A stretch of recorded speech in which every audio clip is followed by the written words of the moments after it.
a girl drops her ball of cotton into a quiet lake and unknowingly opens a doorway to a world where time stands still.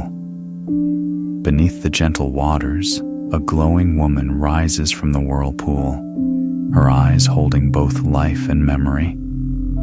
She speaks in whispers, telling the girl not to be afraid, for great wonders await below. A place where sorrow becomes magic, and an ordinary girl must choose between priceless treasures and a simple ball of cotton that holds the soul of who she truly is. This isn't a dream. This is an invitation to a realm only those who listen to softness will ever enter. Close your eyes, not tightly, just gently, like the way petals fold in twilight. Now, imagine a valley so quiet you can hear the breath of flowers, where the hills are painted in lavender and soft gold, and where the wind carries no demands, only lullabies. This is where Luna lived, a soft-spoken girl with chestnut brown hair and eyes like early evening, warm, still, thoughtful. She lived at the edge of the valley in a thatched roof cottage surrounded by blooms and birdsong. Every morning, her mother, Miriam, would rise with the sun to walk to the village where she sewed dresses, cloaks, and ceremonial garments by hand. The villagers said her stitches held prayers. They said her seams never tore. But Luna, she stayed behind. Her gift was thread. She spun it from cotton she gathered herself, white as winter clouds, soft as newborn lambs. Then she'd dye it using flowers and bark and berries from the forest nearby. Sunflower yellow, sky blue, rose pink, and sometimes, when the dusk was just right, a thread the color of dreams, a shade between violet and silver. Luna loved the quiet task. She would sit on the wooden porch and hum as her fingers moved. Twist, pull, twist again. It was a rhythm that soothed her, as if each spool she made gently unwound a knot in her own heart. Sometimes she imagined the threads were paths to faraway places, to floating islands, to hidden kingdoms, places where no one rushed, no one shouted, just soft winds, soft colors, soft wonder. And then she'd smile, tuck away the finished thread, and go wash her hands. Life was simple, but not empty. There was always enough food, enough warmth, enough love. Her mother would often say, "We may not have gold, Luna, but we have time." And that's a richer treasure than most people dare to hold. Luna believed her. Each morning, she would walk barefoot to a field 2 miles away, a little woven basket in hand, humming to herself. The cotton grew best near the edge of the woods, where the soil was dark and rich. She'd carefully pick each puff, sniff it, just for fun, then nestle it like treasure in the basket. Then she'd walk home the long way, through the meadow trail, collecting colors in her mind for the dyes she'd make later. On this particular morning, the sky had been bluer than usual. It was the kind of blue that made you feel smaller in a good way, like the world was too big for sadness. Birds swooped low, dipping toward the earth like they were trying to kiss the flowers. The air smelled like fresh grass and faint sweetness. Everything felt alive. And Luna, she felt at peace. Until halfway down the winding path home, she heard something. A sound, so soft, so strange, it stopped her in her tracks. It wasn't birdsong. It wasn't the hum of bees. It wasn't wind through leaves. It was music. Not the kind made with instruments, no strings, no flutes, no drums. It was more like light that had found a way to sing. A pure, drifting melody, like silver water falling onto moonlight. Gentle, haunting, beautiful. Luna's heart skipped. She looked around. The sound didn't come from the trees or the hills. It seemed to float from everywhere and nowhere. She turned slowly, her cotton-filled basket clutched tight. The melody rose again, and this time she thought, yes, that's it. It sounds like the surface of a lake, like sunlight touching water. But there was no lake near here, at least none she'd ever seen. Still, something in her chest tugged. Not hard, not harsh, but deep, like a memory she hadn't made yet. And so she followed it. The air grew warmer as she walked. The colors around her, roses, buttercups, wild thyme, seemed brighter than before. A rabbit darted past her feet, pausing just long enough to blink before vanishing into the tall grass. Butterflies danced like little pieces of sky that had come loose. And the song, it guided her, not like a map, but like a feeling. She walked for longer than she meant to, up small hills, through mossy puddles, under branches heavy with blossoms. Her bare feet softened against the earth, her dress brushing wildflowers as she passed. She should have been tired. She should have been worried about the time, but she wasn't. She was smiling.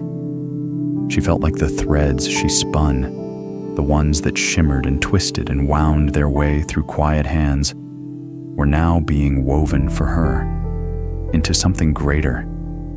Suddenly, she came to a clearing she had never seen before. The trees opened, and there it was, the lake. It was enormous, more a mirror than a body of water.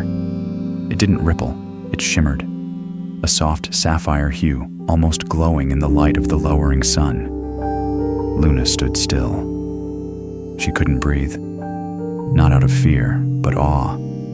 Her fingers, still curled around the basket, trembled slightly. She stepped closer. Near the shore, orange and red fish flicked beneath the surface, like living lanterns. The water was so clear she could see every stone, every glimmering thread of plant life below. The scent of the air was like nothing she'd known. Clean, sweet, and a little sad. She kneeled to get a better look. And that's when it happened. Her foot slipped, just slightly, but enough to knock her basket sideways. And before she could stop it, a ball of cotton, perfect, full, and cloud soft, bounced out, rolled once, then twice, then leapt gently into the lake. It floated for a heartbeat, then slowly sank. Luna gasped. She reached out, but the water was too deep. The cotton, now soaked, vanished beneath the shimmering blue. Her eyes filled with tears. All that work, all that care, gone because of a song. She bit her lip. It was just thread, she told herself, but her heart said something else. And from that sorrow, a ripple began. A ripple widened across the surface of the lake, gentle, like the slow unfolding of an unseen hand. Luna remained kneeling at the water's edge, eyes locked on the spot where her cotton had vanished. There was a slight saltiness in the air, whether from her tears or the breath of the lake. She couldn't quite tell. Everything around her seemed to slow down, as though the world itself was holding its breath with her. Then, the melody returned, not distant and echoing like before, but closer, intimate, not loud, never loud, but close enough to make her heart tremble. Luna blinked.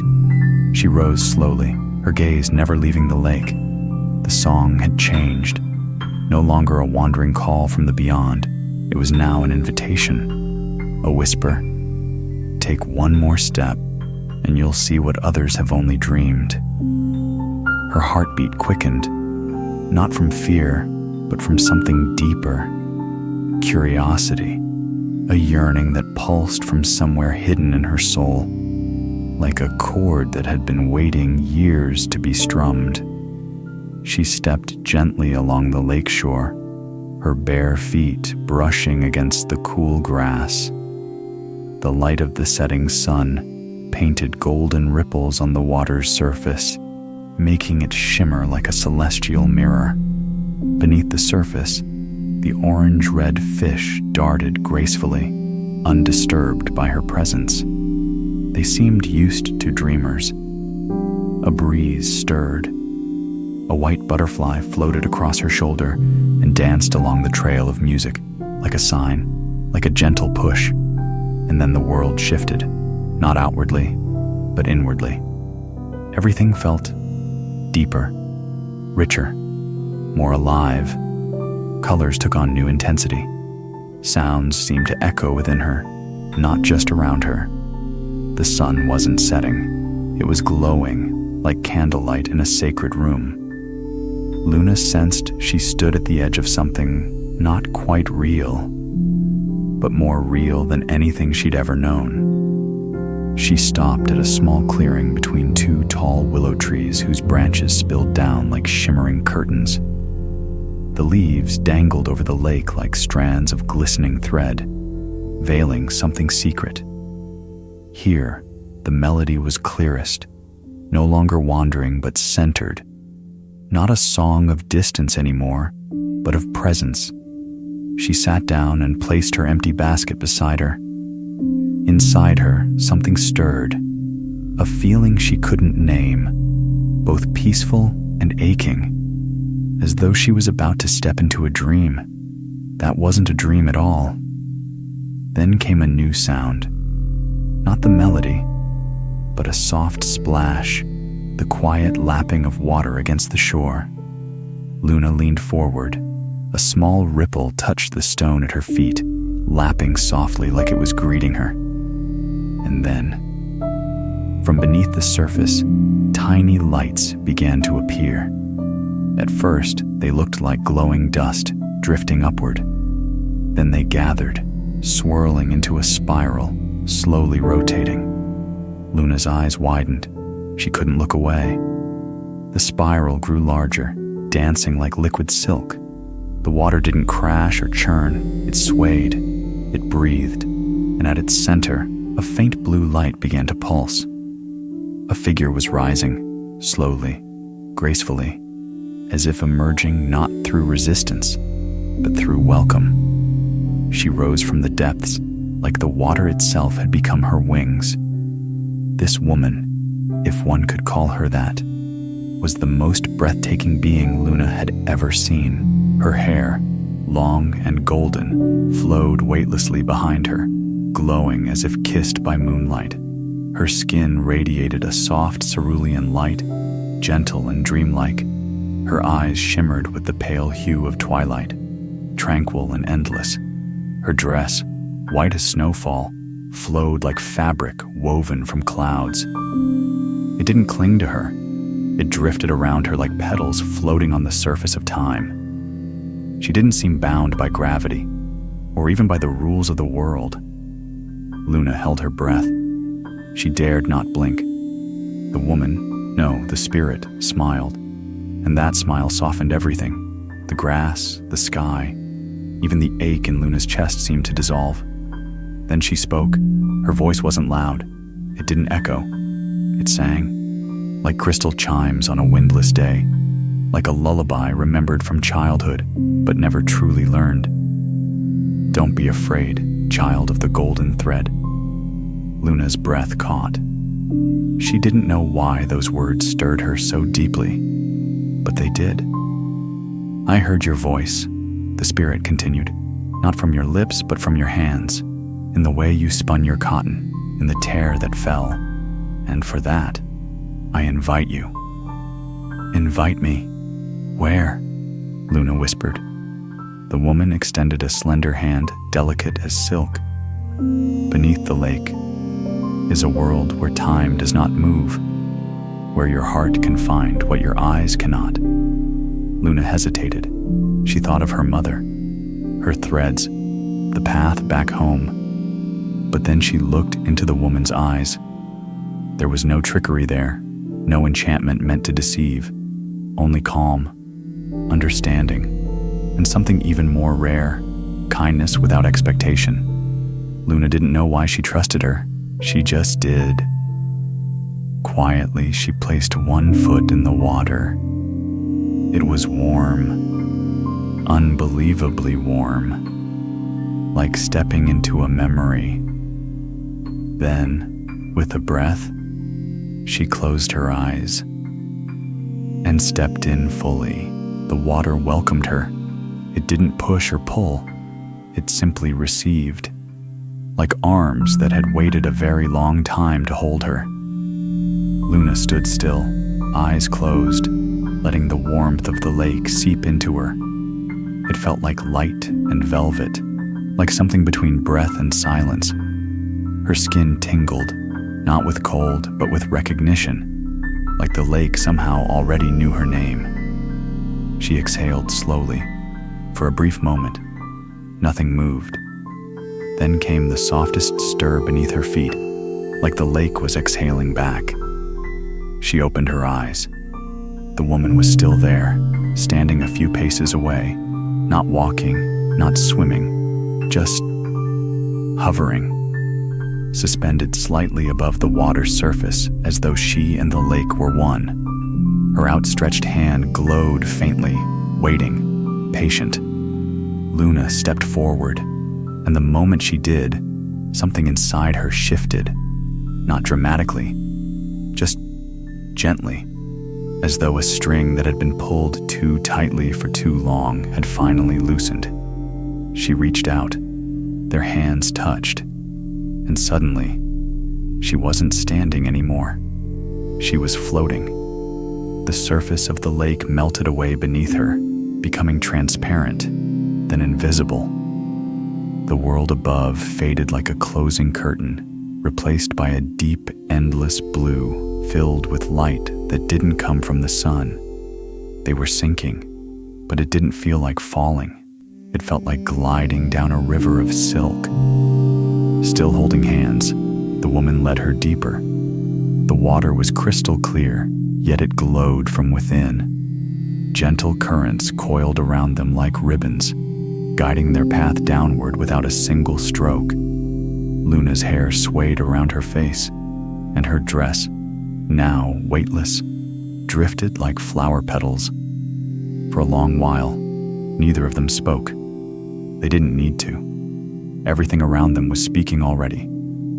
Below her, Luna saw forests of coral in colors she hadn't known existed: rose gold, deep indigo, glassy green. The shapes were otherworldly, some tall and spindled like towers, others spiraled like spinning thread. The corals swayed in slow motion, moved by unseen tides. And then came the fish, hundreds of them, no, thousands, of every shape and kind.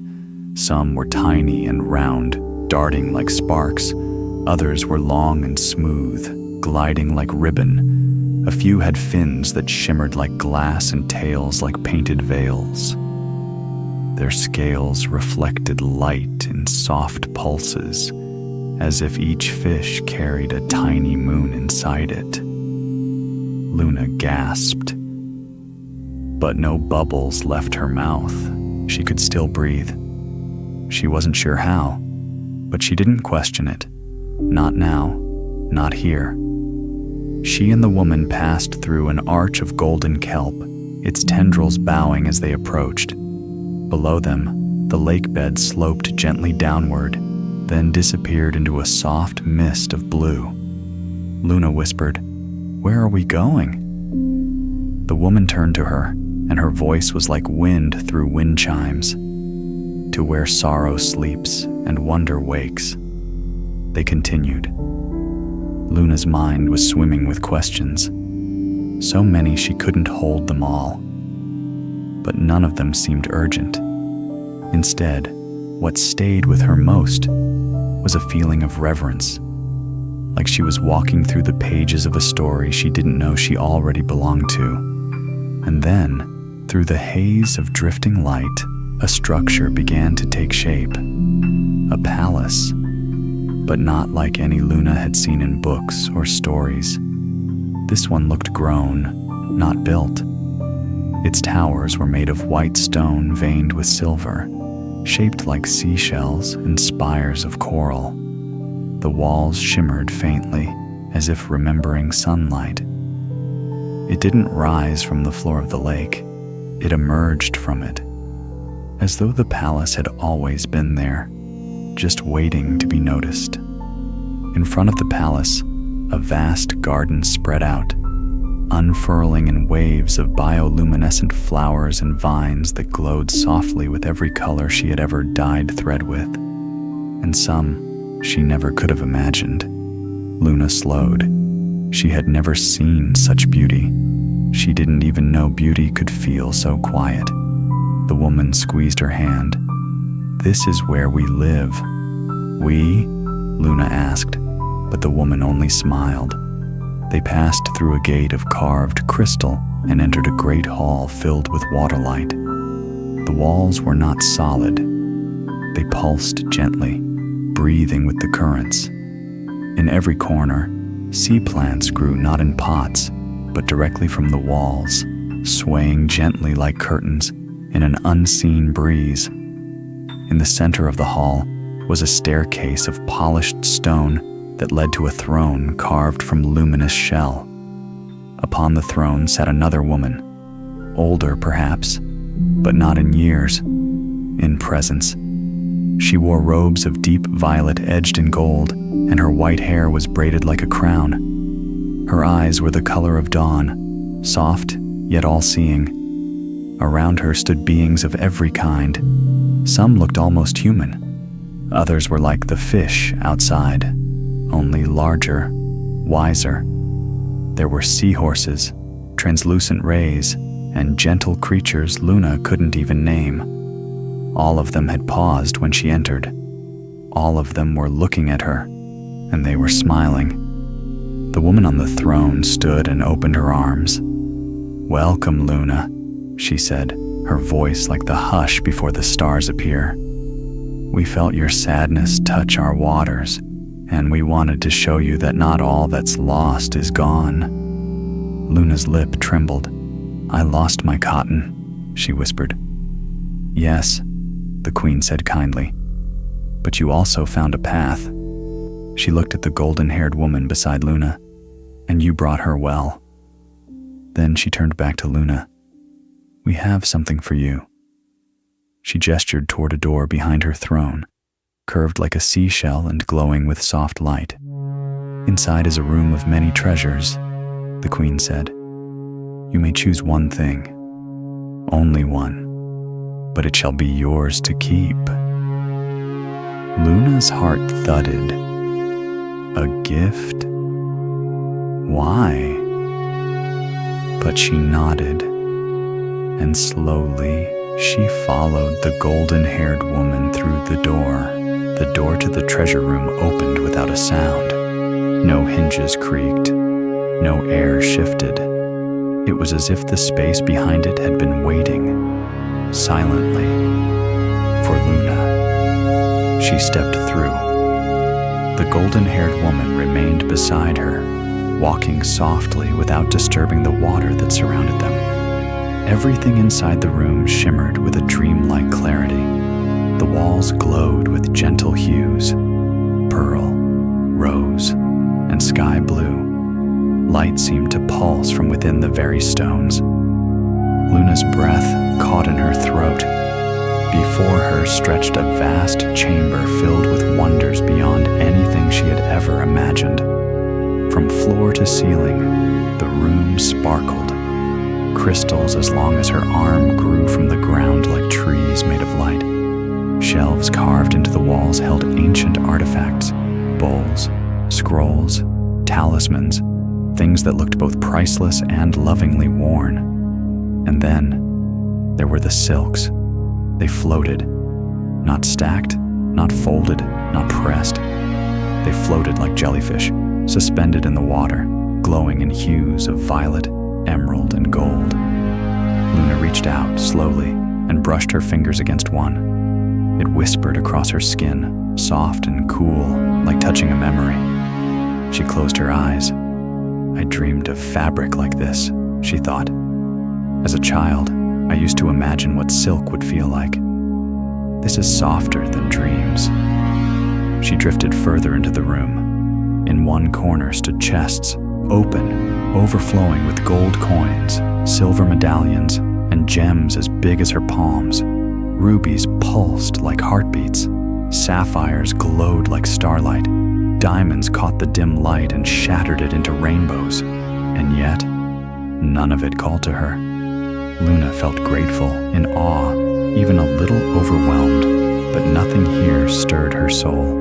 Not the treasures, not the scrolls, not even the floating silks. Then, her eyes caught something small, something simple. Tucked on the highest shelf in the farthest corner of the room, nestled beside a rolled scroll and a teacup carved from coral, was a soft white bundle. She froze. Her feet moved before she could speak. She floated upward, heart pounding, and reached toward the object. It was her cotton, her exact cotton, the one she had lost in the lake. Still perfectly round, still a little damp. Still hers. Luna held it in both hands. She didn't cry, but she felt her heart fill all the way up. The golden-haired woman hovered near, watching silently. Luna turned to her and whispered, "I've made my choice." Back in the hall, the queen rose as Luna entered, carrying the cotton carefully. The strange beings who had gathered before were still there. Some sitting on coral steps, others floating nearby, their expressions curious and kind. Luna stepped forward and held out the cotton. "I choose this," she said softly. There was a long silence. Then the queen smiled gently, though her head tilted slightly in surprise. "That is what you choose? Of everything you saw?" Luna nodded. "It's not the most beautiful thing, or the rarest, but it's mine. I worked for it. I know every fiber. I know what it will become. And that matters to me more than gold or jewels or silks." The queen looked at her with a gaze so kind it warmed the water. "You are unlike most who come here."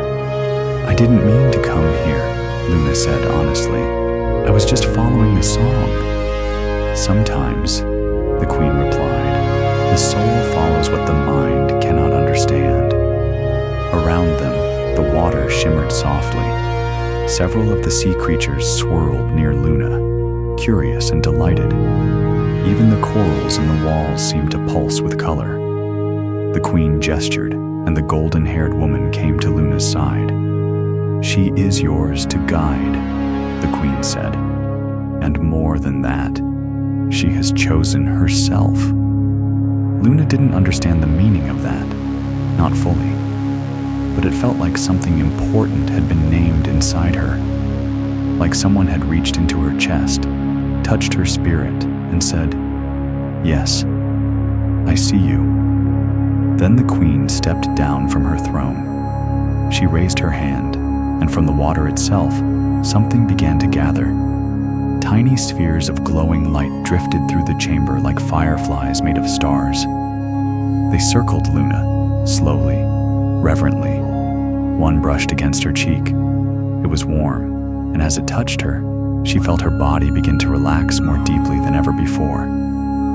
"You have chosen with clarity," the queen said, "and so, the lake gives freely."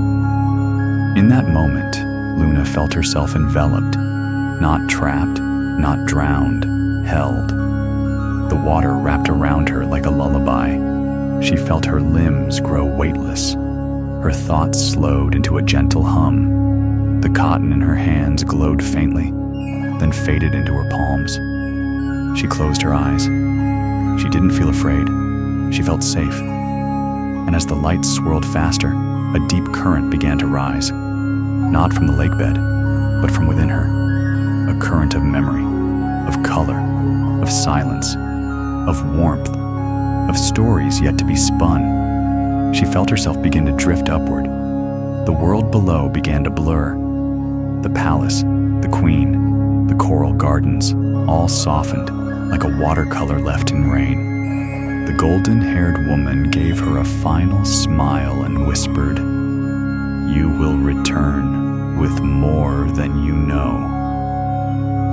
Then the current took her, not away, but home. Luna floated upward, not as one rising from water, but as if being lifted through a dream too deep to wake from. She didn't remember crossing any threshold. One moment, she was surrounded by glowing lights and the gentle voice of the queen, and the next, she was suspended in the warm blue silence of the lake, drifting like a feather on a breeze that had forgotten where it began. Her eyes fluttered open. She expected to see the sky above her, but what greeted her instead was more lake, blue upon blue upon blue. But now, it shimmered with something new. Beneath her feet, if she could still call them feet, was a path of light. No, not a path, a current. It wasn't solid, but it held her. It moved not like a road, but like intention. She was no longer falling or swimming or floating. She was traveling, carried on a river made of stillness and grace, winding its way deeper into the heart of the lake. And beside her, just slightly ahead, moved the golden-haired woman. She hadn't spoken again since the throne room, but somehow, she didn't need to. Her presence was like music with no sound, guiding, reassuring, saying without words, "This is the part where you begin to see."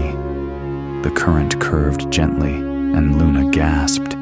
Ahead of her was an underwater world so breathtaking, so strange, so beautiful, it felt like stumbling into the pages of a living fairy tale. Fields of coral stretched endlessly in every direction, tall, winding, alive with color and motion. Some were shaped like trees, others like chandeliers, others like ribbons blowing in a stormless wind. The colors, rose gold, ocean green, glowing lavender, danced with their own rhythm, swaying with the invisible breath of the lake. And woven through the coral were fish, not just swimming, but playing. They darted in and out of seagrass tunnels and spiraled through whirlpools like children on a playground. Some moved slowly, their translucent fins trailing like veils. Others zipped and shimmered so fast that Luna could barely track their paths. Streaks of light flitting through shadows. One paused in front of her. It was small, with scales that shifted color every time it turned. Pink, then turquoise, then something like moonlight on silver. It hovered in the water, blinking with curiosity. Then, with a flick of its tail, it spiraled upward and disappeared into a burst of bubbles. Luna laughed. The sound came out like a melody itself, carried by the water, soft and clean. She realized then that she hadn't felt this kind of joy in maybe ever. It wasn't the wild happiness of excitement. It was something quieter, deeper. Like rediscovering a part of herself she didn't know she'd lost. The current carried her forward once more. She and the golden-haired woman drifted into a wide expanse, a clearing made not of grass, but of gentle rock covered in glowing moss. Here, clusters of strange plants grew, some tall and thin like candlesticks, others wide and soft like velvet pillows. Glowing insects, at least she thought they were insects, floated among them like fireflies in a ballroom. Luna whispered, "What is this place?" The woman glanced back, her golden hair drifting like sunlight through honey. "This is where the lake remembers." Remembers what? But Luna didn't ask. She simply listened. The plants made soft hums when touched by the fish. The rocks emitted quiet pulses of light. Everything around her vibrated with memory, with presence. She wondered if this place had seen everything, not just the history of the lake, but the dreams of those who had come here before her. Did it remember tears, laughter, the moment someone chose courage over comfort?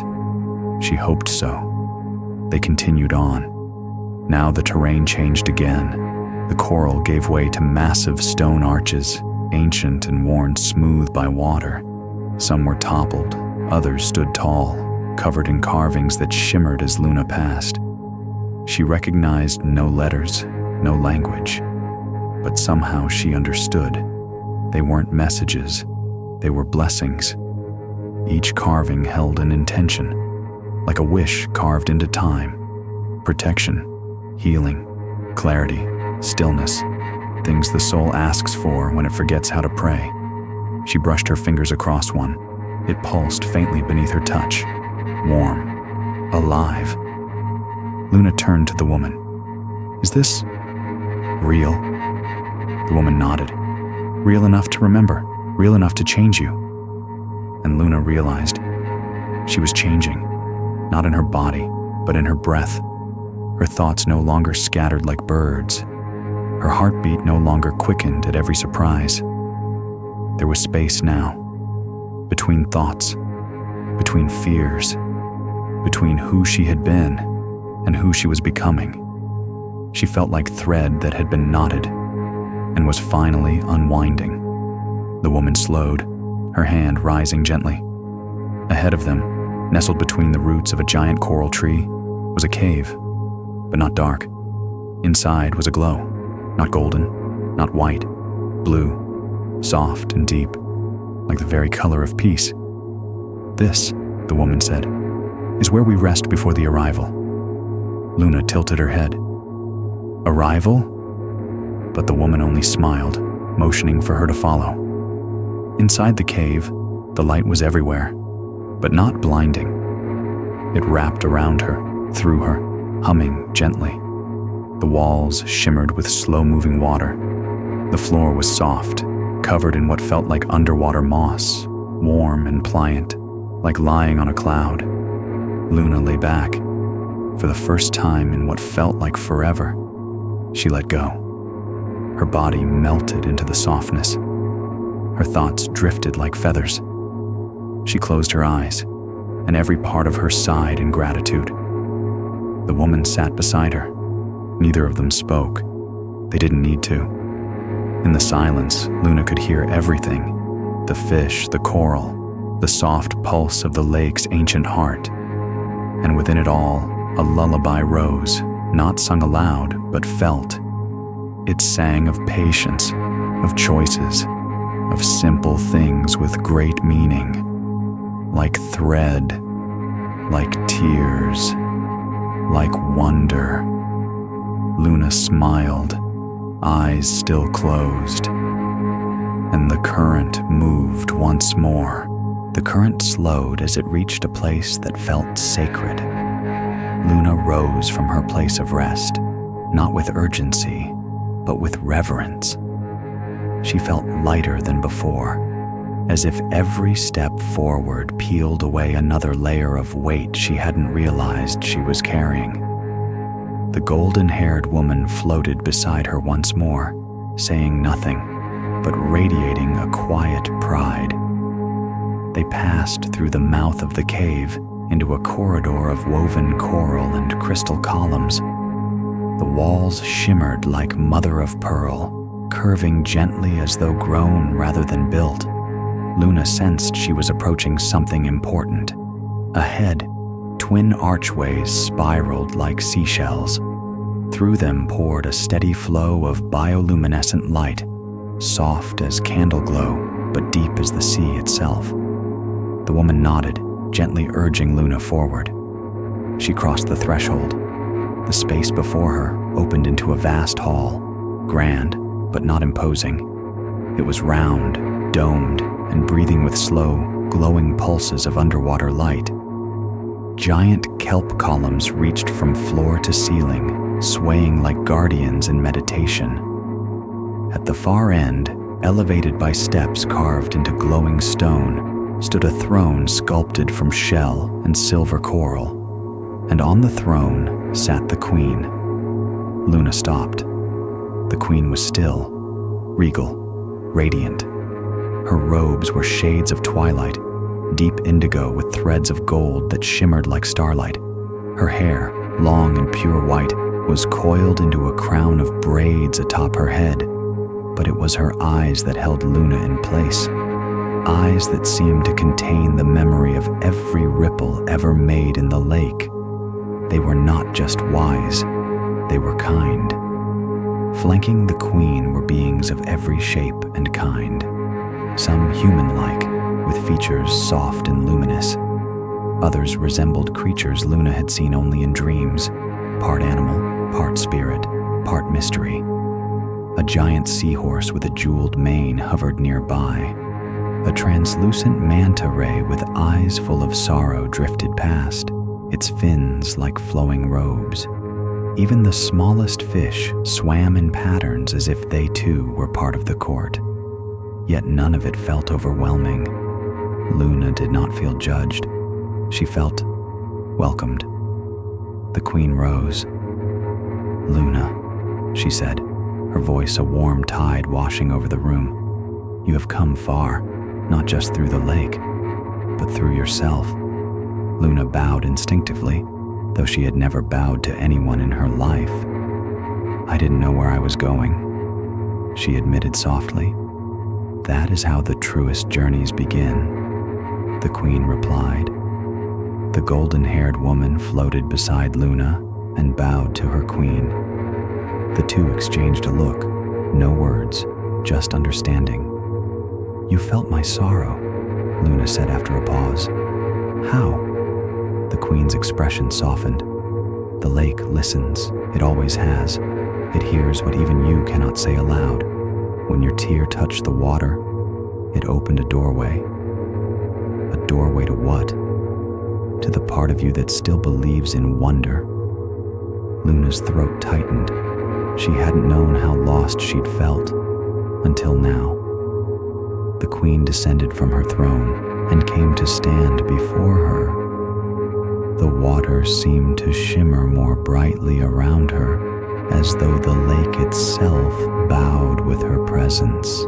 "You came with empty hands," she said, "but a full heart." She reached out, placing a gentle hand over Luna's chest. "And we recognize that kind of richness." The beings surrounding them nodded or bowed their heads. The current shifted softly, circling Luna like a silent choir. "We wish to honor your heart," the queen continued, "not with titles or power, but with a gift, a choice." She gestured behind her. A side door, arched and glowing, opened with a breath. Within that chamber is a room of treasures. Everything you see has been gathered not from greed, but from love. Things lost, things offered, things remembered. Luna listened quietly, her heart beating like wings. "You may choose one," the queen said, "only one, and it shall return with you when the time comes." Luna hesitated, but "I already chose. The cotton, that's all I needed." The queen smiled, her eyes twinkling with something ancient. "You chose what was yours, but now you are invited to choose what is ours." Luna turned to the golden-haired woman, who simply nodded and extended her hand once more. With a breath, Luna stepped forward and crossed the threshold into the treasure room. It was unlike anything she had seen, not like the glowing chamber from before. This room pulsed with quiet reverence. The walls were lined with silks and metals, scrolls and relics. Each object seemed to hum with story, vibrating with memory and presence. But the space itself was not about wealth. It was about meaning. A harp carved from the bone of a giant sea creature sat beneath a circle of glowing pearls. A single sandal, worn and patched, hovered within a glass sphere. A quill made of starlight floated mid-air, its ink eternal. She wandered between them, humbled, Everything here had once been chosen by someone, carried, cared for, loved, and then given up. She paused in front of a mirror with no reflection. Instead of showing her face, it shimmered with images from her journey. Her mother's smile, her hands working thread, the cotton fields, the butterfly, the ripple, the coral, the fish, and finally, the lake. She felt tears prick her eyes. The golden-haired woman stood quietly in the background, saying nothing. Luna turned away from the mirror, walking slowly. Then she stopped. There, in the center of the room, on a pedestal of stone wrapped in moss, was a single object, a needle. It looked ordinary, silver, thin, perfectly balanced. But Luna knew instantly it was not ordinary. She reached for it. The moment her fingers touched the metal, a warmth traveled up her arm and into her chest. It felt like her whole life, the thread, the labor, the longing, had been preparing her for this. This was a needle meant not just for sewing cloth, but for stitching things unseen. Her voice, quiet as prayer, said, "I choose this." The golden-haired woman stepped forward, smiling. And somewhere far above, the lake began to shimmer again. The moment Luna cradled the silver needle in her palm, the water around her stilled, not frozen, not silent, but reverent, like a hush that falls over a room when someone speaks something true. The golden-haired woman nodded as if to say, "Yes, this was always yours." Luna gazed at the needle. It didn't sparkle, it didn't glow, it wasn't adorned with jewels or engravings, but it pulsed softly in her hand, like it knew her, like it had been waiting across time, across lifetimes for her touch. It was warm, familiar, as though some secret part of her had been carrying its shape in her soul long before she ever saw it. She turned slowly, re-entering the great hall. The queen was waiting at the center, surrounded by the creatures of the court, still, serene, their eyes upon her. As Luna approached, she sensed something had shifted in them. Not awe, not shock, but recognition. The queen extended her hand toward the chosen treasure. "The needle of remembering," she said. Luna blinked. "Is that its name?" The queen nodded. "It is no ordinary tool. Long ago, it belonged to one who wove not with thread, but with time, a seamer of truths. She stitched forgotten stories back into the world. She mended rifts between hearts. She bound broken things, souls, homes, memories, with love too pure to unravel." Luna swallowed. Her fingers curled tighter around the silver. The queen's voice softened. "And now, she gives it to you." "But I'm not," Luna started to say but stopped. What was she not? Not powerful, not chosen? But wasn't she here? Hadn't the lake itself called her? The queen smiled gently, reading the question in her silence. "You did not come seeking power, Luna. You came because something precious was lost. And in that moment of sorrow, your heart opened. That is a path few choose. Fewer still follow." Luna bowed her head. "I just wanted my cotton back," she whispered. "And that simple wish," the queen said, "revealed a heart that chooses meaning over glory." A hush followed her words. The queen gestured once more. "Hold it high." Luna raised the needle. From all directions, light streamed toward her, rays of soft blue, golden amber, glimmering silver. They gathered around the needle, dancing in delicate spirals, then streamed gently into its point. The needle absorbed them without fanfare, and then, with a final breath of light, it dimmed again. Simple, still, but changed. She had changed. The queen descended the stairs and placed her hands on Luna's shoulders. "This gift will return with you. You may not always see it, but it will be there. In your choices, in your threads, in the quiet moments where healing begins and no one sees. Luna felt her throat tighten. "Thank you," she whispered. The queen smiled. "We thank you." And then the water stirred. A current, a familiar one, began to circle Luna once more. The beings around her began to drift back, their shapes dissolving into trails of light and soft bubbles. The kelp pillars bent gently in farewell. The entire hall breathed as though exhaling a blessing. The golden-haired woman came to Luna's side. "It's time," she said softly. Luna nodded. She felt no sadness, only fullness, as if everything inside her had been rearranged into something quieter, wiser, softer. The current rose like an invisible hand, cradling her gently.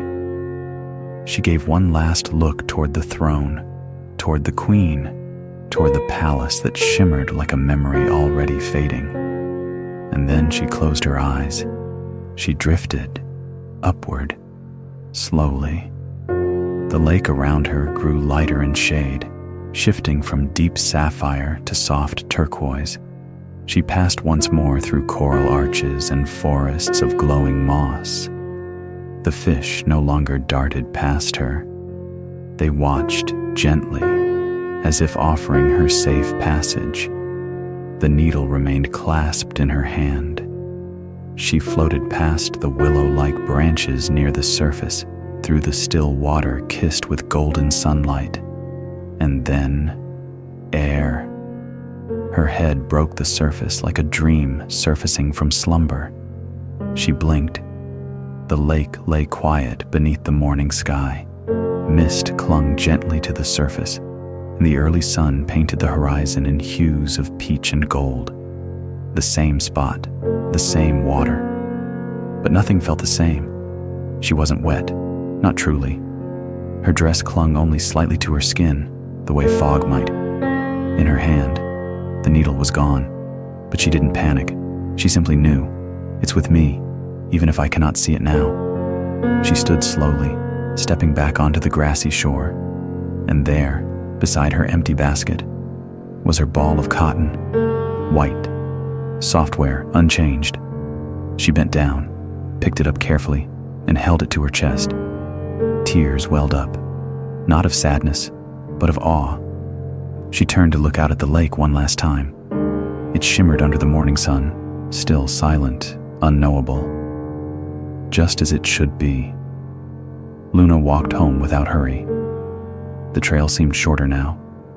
The birds chirped the same songs. The flowers glowed in the light as they always had. But within her, a new thread had been spun, one she couldn't name. When she reached the cottage, her mother was sitting on the porch, darning a hem with quiet care. She looked up, smiling. "You were out late," she said. Luna returned the smile. "Got caught in the thread of something beautiful." Her mother didn't ask further. She simply nodded and made space beside her. Luna sat, placed the cotton on her lap, and reached for her spindle. Her fingers moved instinctively, and as she spun the first strand of new thread, something shimmered for just a moment. Not in the fiber, in the space between her hands, a tiny glint, silver, then gone. That night, the moon rose like a quiet secret. Its light spilled gently across Luna's windowsill, brushing over the threads drying beside her bed. The ball of cotton now rested in a wooden bowl, wrapped in linen as though it were sacred. And to Luna, it was. She lay on her back, listening to the hush of crickets and the faint whisper of wind against the trees. She should have felt tired. Instead, she felt open, as if the world, once so defined, had now curled softly around her in layers of mystery. She turned her palm upward. The needle was still gone, but somehow she could feel its weight, the way you feel a memory that hasn't faded, only deepened. She closed her eyes, and almost instantly, she dreamed. In the dream, she was underwater again, but this time, she wasn't being guided, she was guiding. Her arms moved gently, like she belonged to the lake. Her dress floated around her like a veil of moonlight. As she glided past fields of coral and forests of kelp, her presence stitched light into the currents behind her. Every movement left a silver thread in her wake. She wasn't spinning thread, she was the thread, woven into the fabric of this world and the next. Ahead, a ripple parted the lake, and through it came the golden-haired woman. She smiled, eyes gleaming with something soft and eternal. In her hand, she held the silver needle. She offered it, not as a tool, but as a returning. Luna reached out, their hands met, and everything shimmered. She awoke with a soft inhale. The sky was still dark, but she felt rested, whole. As she sat up, the moonlight brushed her fingertips, and something there sparkled. She looked down, the silver needle, resting gently on her pillow. Not loud, not glowing, just waiting. Luna didn't gasp. She didn't speak. She simply smiled. She picked it up, turned it over, and kissed the tip lightly, like one does with a sacred promise. Then she placed it in a carved wooden box beside her spindle. It would stay there, but it would also live in her hands. In every thread she spun from that day forward. Weeks passed, then months. Life returned to its quiet rhythm, but something had changed, or rather, someone. Luna's threads, already admired by the villagers, now carried something else, something no one could name. When people used her thread, their clothes fit better, lasted longer. They brought comfort, warmth, and even dreams. Children claimed to sleep better wrapped in her dyed linens. A grieving widow once said the scarf she wore, made from Luna's thread, made her feel as though her husband's voice whispered to her through the wind. No one could explain it, but they all came back. Over and over, they came to her door, not just for cloth, but for presence. Because when Luna listened, it felt like you were seen. And when she spun thread for you, it felt like you were remembered. She asked nothing in return but time, and her days filled with meaning. One morning, after finishing a spool dyed the color of dawn, Luna stood at her window and looked out at the field. The sky was full of clouds, soft ones, the kind that carried no storms. She had not been back to the lake. She didn't need to. The lake, she now understood, wasn't just a place. It was a turning point, a veil, a mirror, and it was always with her. In every silence she honored, in every sorrow she held without rushing it away, in every person she helped stitch back together with care. Then, one crisp autumn afternoon, as golden leaves danced across the grass, a stranger knocked on her door. He was a traveler, weather-worn and quiet. His coat was torn at the shoulder, and his eyes looked heavy, not from sleep, but from stories untold. He handed her a bundle of fabric, worn thin. "Can you fix this?" he asked. "It belonged to my sister. She passed this spring. I wear it when I miss her." Luna nodded and motioned for him to sit.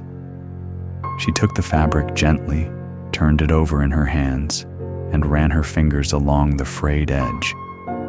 Then quietly she stood, opened her box, and took out the silver needle. She threaded it with a strand the color of wild violets and began to sew. The stitch was small, invisible to most, but as the needle moved through the cloth, the air in the room changed. The man closed his eyes, and a tear slid down his cheek.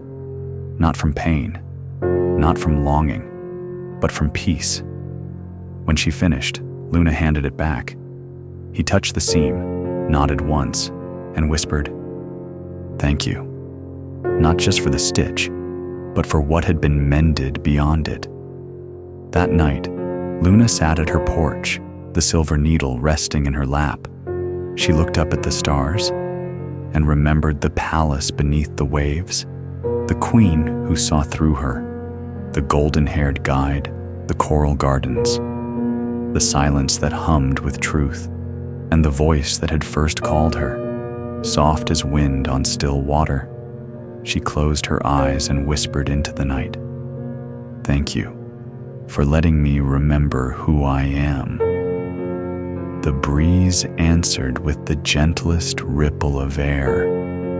Somewhere, far below the surface of the world, the lake stirred and smiled.